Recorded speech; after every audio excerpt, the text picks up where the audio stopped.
channel, just coming to chit chat with you guys for a little bit. I was gonna do the review for Marriage Bootcamp Hip Hop Edition, but it didn't record. I swear I hit the record button on my DVR, but I didn't catch the episode. So I usually use this app to watch, any shows that I missed, but it hasn't uploaded on there yet. So the minute that uploads, I will come and talk to you guys about it. So I figured, okay, in the meantime, there were still a couple other things, that's definitely popping off that has people looking at a couple of you people, you celebrities sideways, be looking at y'all like, bitch, you need help. So I just want to come and talk to you guys and get y'all's opinion, y'all's thoughts and views, just kind of like, talk about the shits, shoot the shits as usual with an episode of Daily Squeeze. So yeah, let's go ahead and get into it, you guys. If you're new to my channel, definitely hit that subscribe button. Everybody else, make sure you drop down in the comments if there's anything I missed or, anything you want me to talk about, just put it down there and I will look into it, okay?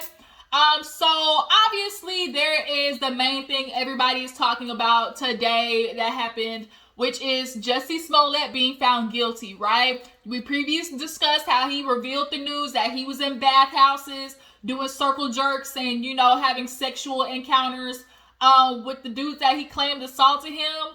And also kind of find out they was doing a little bit of that smack, a little bit of that, they was they definitely were enjoying that cocaine. That is the rich person's drug of choice. But, when that news was revealed, it just literally was a snowball effect of looking at Jessie kind of like,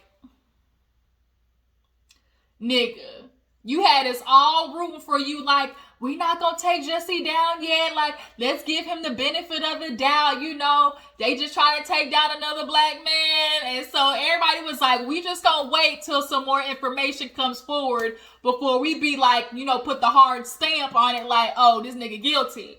But after all of this, like, Jessie, I ain't gonna lie, bruh, it ain't looking too good for you. Like, it's lie after lie after lie after lie. Like, yikes, whoa, bro. Like, what are you supposed to do with that?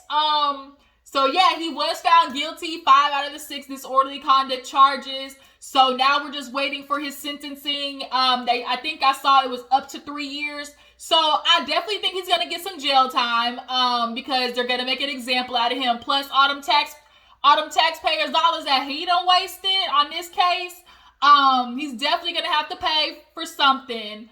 Going to jail, do you guys think he'll get jail time? I think they'll probably give him 6 months to a year. If not 6 months to a year, he's definitely getting probation. So you're gonna have to be like squeaky clean on probation, because that's when a lot of niggas get busted, because they look for reasons to send your ass back to jail on probation.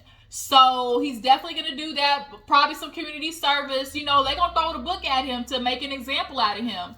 But as far as Jessie Smollett go, like, in my last video that I talked about, like, are we still supporting him when he gets out of jail? Do you think his career, is going to be able to pick back up? Do you think he's going to be able to get back to work? In the celebrity world, anything's possible, I mean, we see it all the time with the white folks. Britney Spears, for instance, that bitch cut her hair, went bald, was swinging umbrellas, and people are now rooting for her and her conservatorship. Like, people definitely have those bad moments. Hell, Charlie Sheen, the baby, you see his ass is down here selling out motherfucking arenas. Like, America is like the country of the underdog story. Like, we like to see people go from, fucked up lives to improving, So if there's a chance that Jessie could get another, opportunity once he gets out. But overall, it's just kind of like, damn, Jessie, like, we were rooting for you. Like, we were all rooting for you. And then you got us looking stupid, bro. Like, come on, man. But like I said this last time, this is your one fuck up. Like, everybody's allowed mistakes.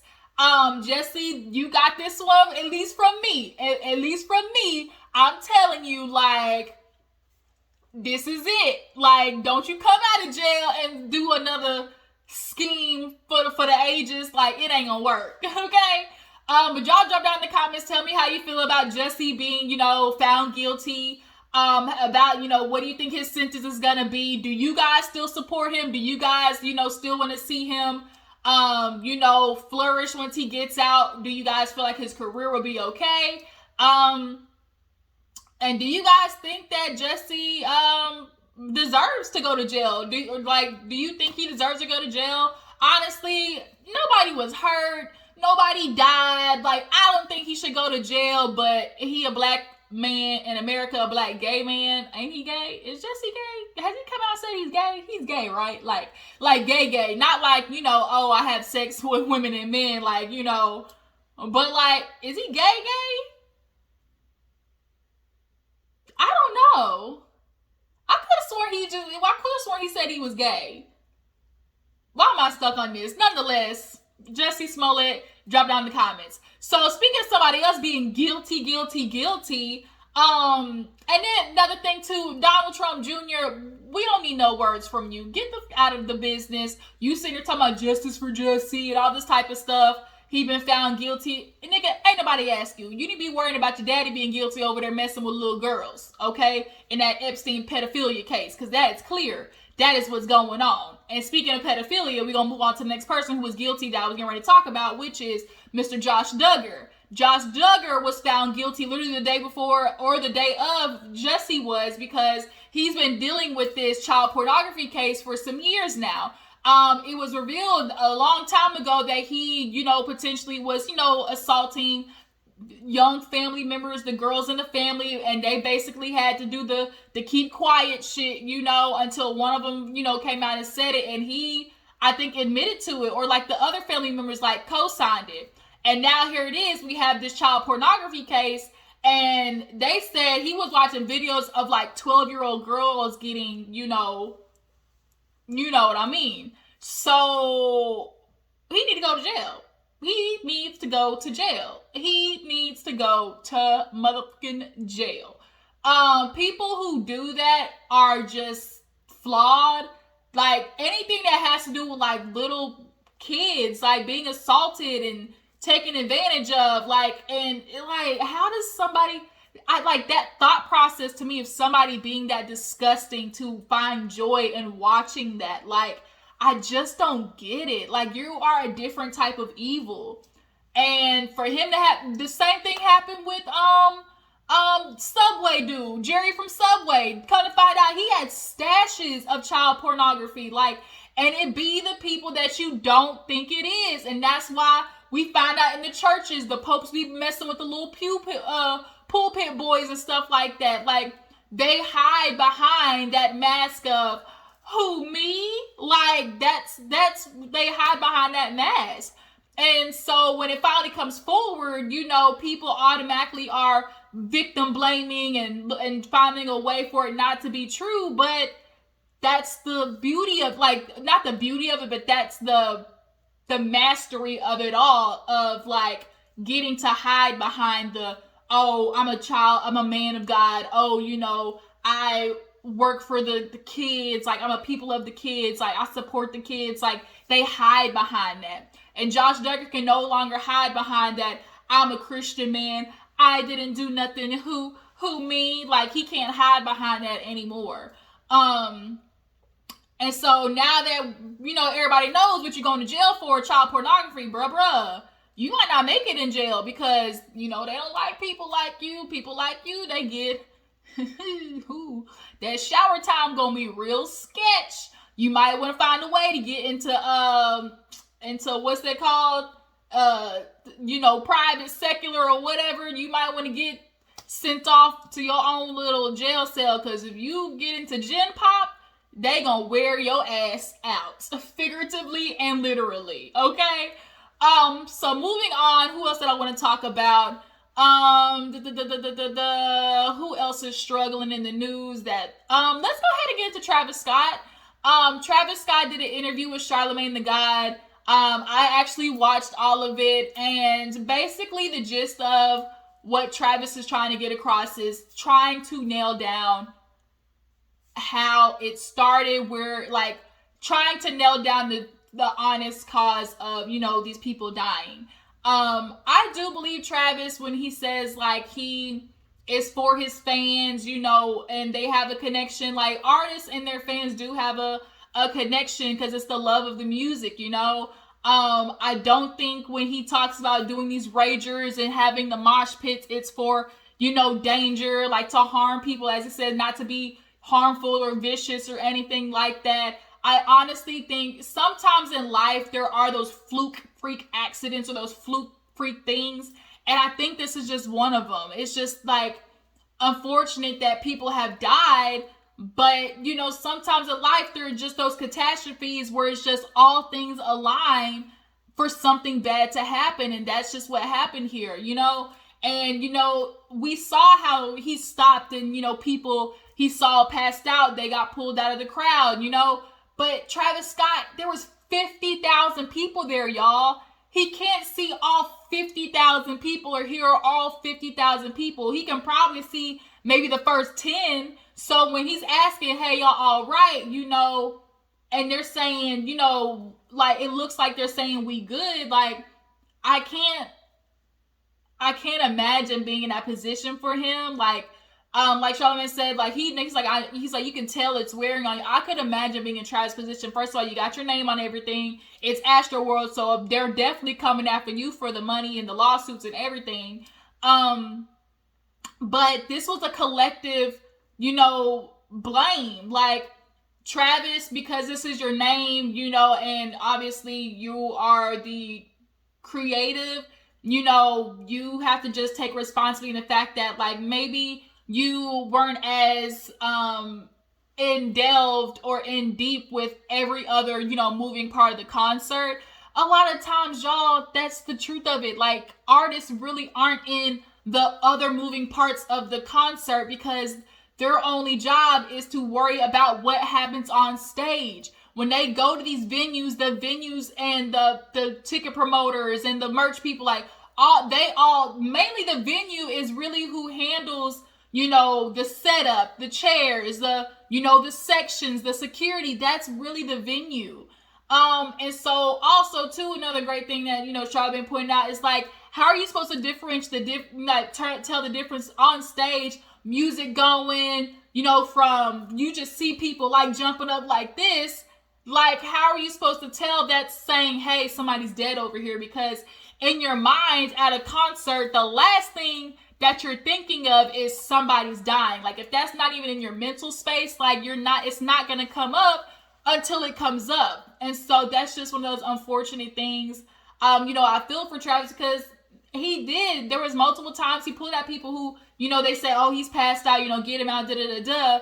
But how are you supposed to differentiate the body language of, doing all this? Like, I'm thinking you raging, you happy, like, that's what happens at the concert, right?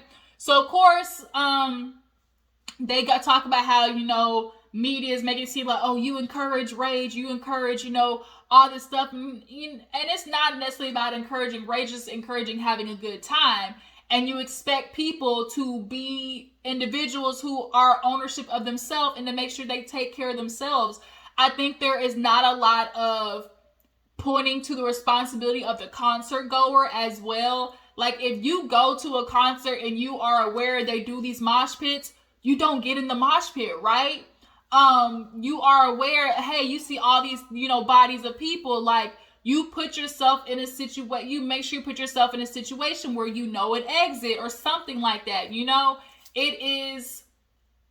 there is just, the blame is not on one person. And that's one thing, Charlamagne asked, like, who do you think is at fault? He made sure to dance, like, he did the best he could within his legal boundaries.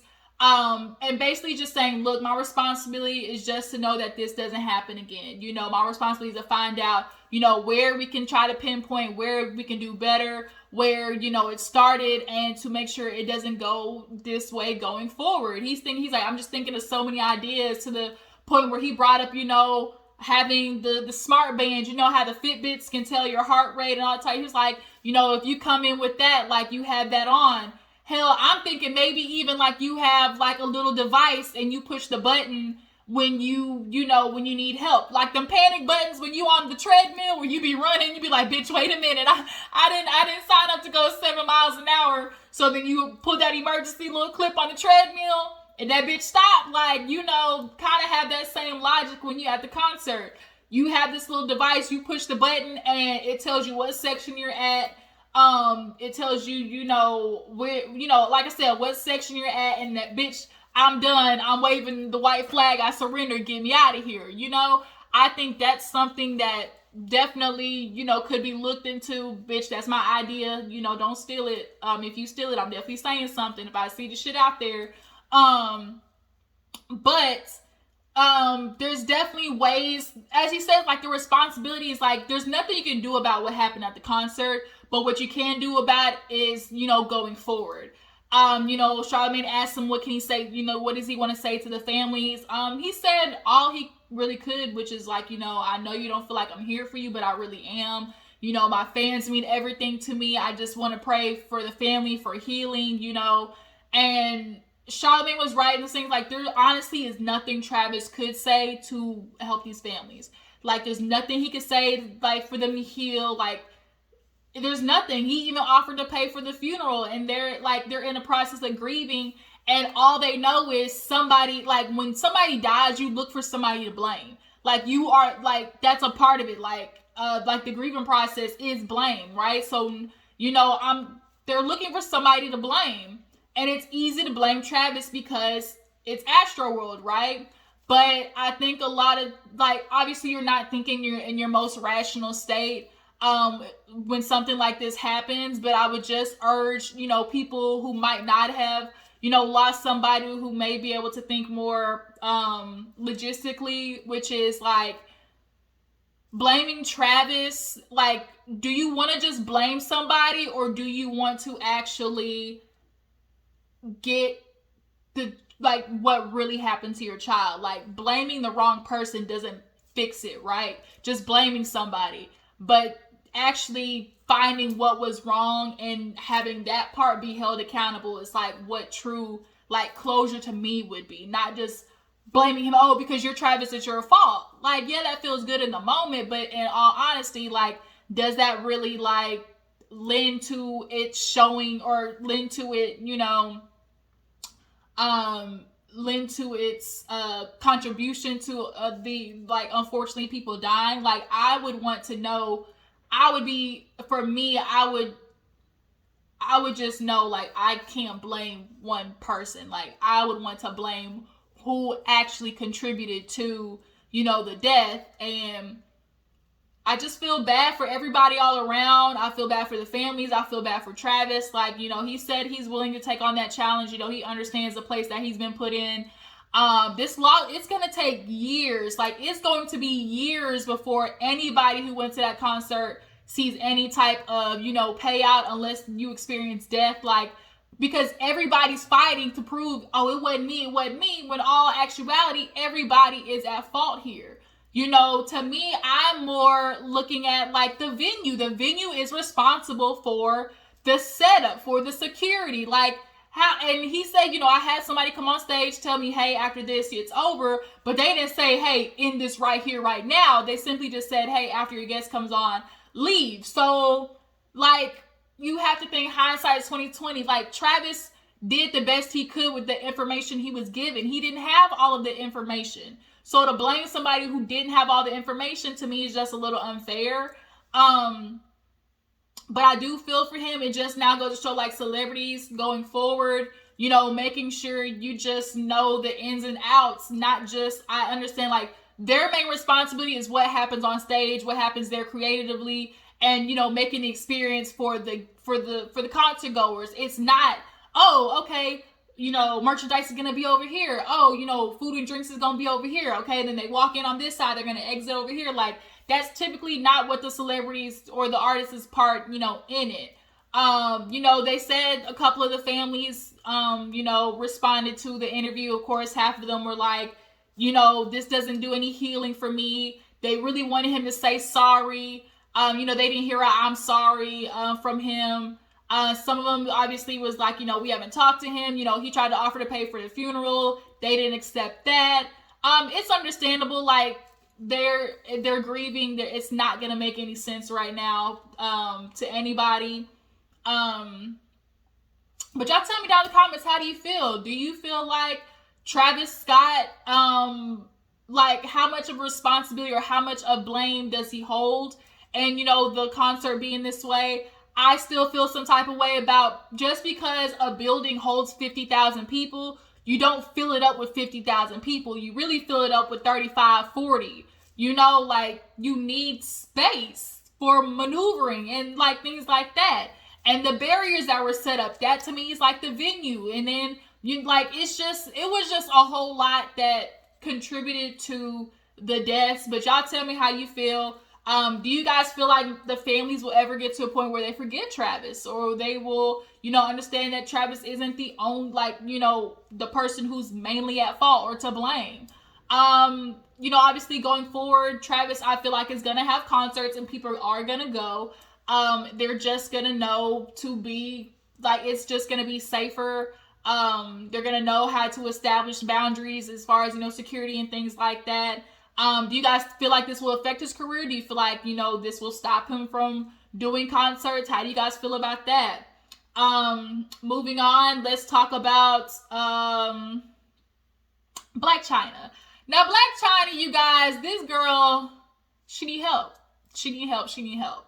Black Chyna apparently held a girl hostage, a little white lily girl hostage in her hotel room. Her friend came back for her and was like, how dare you, like, stick her in the room? Like, what are you doing? And she comes out, girl, just boo-hooing, crying. Oh my God, like, she's so mean. So now everybody's thinking, like, what the fuck is happening? I'm going through the comments, of course, and literally everybody was like, girl, this was drug-induced rage. Like, them drugs have been kicking Chyna's ass. And it's true. Like, you can tell Chyna definitely lately has just been on an anger strike. We've seen her anger on Rob and Chyna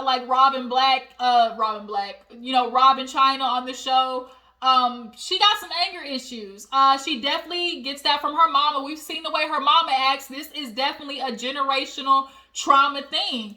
And she's never honestly had closure from the shit that's happened with her mama, because she really didn't want to admit it when she spoke to the therapist on the show, when he tried to let her know he was bringing up about her relationships with men, and she went to be like, well, what does that have to do with anything? Girl, your relationship with men, you think that had nothing to play with how you acting and who you are? Boo-boo. Like I said, you not digging deep enough. And so she doing these drugs. I don't think she's really happy with where her life is at right now. She tried to play Rob, and it kind of sort of works. It kind of works. But what do you guys think? Do you feel like maybe there's another part of the story with what the guests did that pissed Chyna off into holding the girls hostage? I don't know what they could have done at all, you know, for this girl to get locked in the room. But all I do know is it definitely was some drugs involved. Do y'all think Rob gonna take this shit to court, though? Because Rob been looking for a moment to probably take Chyna's ass to court for a minute. And he did say something about her doing drugs a while ago in the court case. So this to him definitely is gonna be that, you know, that gimme gotcha, like, haha, bitch, I'm running this to court, you know, and definitely getting some type of custody of Dream at this point. But y'all drop down in the comments, tell me how you feel about Chyna in this situation. Do you feel like, you know, it'd be time for her to go to rehab? It might be time for her to hit that, what's the one, the fancy one that all the celebrities go to, like St. Joe's or something like that? The one that Scott Disick went to, everybody goes to it, or at least all the celebrities do. Yeah, do you guys maybe feel like Chyna's having a downfall with drugs? Do you feel like maybe that's what's going on with her lately? The way she was yelling at people in the airport, y'all, it was ugly. It was ugly. Chyna definitely has some issues, and only thing we do is pray for you, boo-boo. Like, that's it. I mean, people, you can only help those who want to help themselves.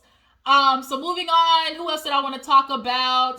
Speaking of help themselves and drugs, y'all, really quick, Lamar Odom is getting into it with his ex. She's getting ready to drop a book. She wrote her little monologue on IG, and then literally, like, an hour later, here go Lamar Odom talking about, oh, a year ago, I left my wife with no explanation. He literally verbatim took her whole intro when she was like, I literally left my husband with no explanation, packed up with my kids, you know, and left.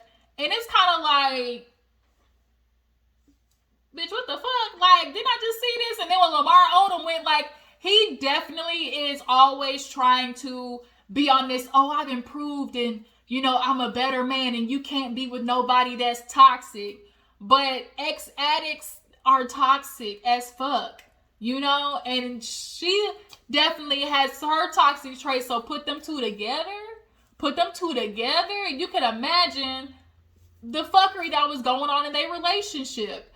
I definitely think Lamar still hasn't, you know, really dug into his issues. I